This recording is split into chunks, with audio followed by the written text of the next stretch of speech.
Kid Wiz channel. Let's learn together. Sloth the slow climber. Sloths are slow-moving tree climbers with a cuddly appearance.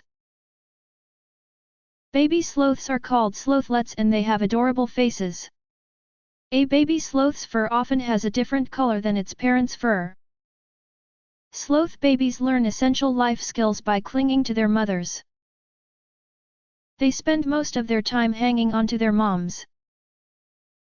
Slothlets often hitch a ride on their mom's belly or back. Baby sloths love to snuggle and cuddle with their moms. They are very good climbers even from a very young age. They eat leaves and plants like their parents but in smaller amounts. Sloths have long claws, which they use for gripping branches and hanging upside down. Sloths sleep up to 20 hours a day, conserving energy for their slow-paced lifestyle. Sloths are excellent swimmers and can move fast in the water. A group of sloths is called a bed, because they like to sleep all day.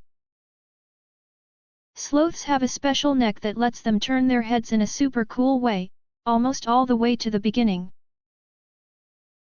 Thank you for watching. Come back again.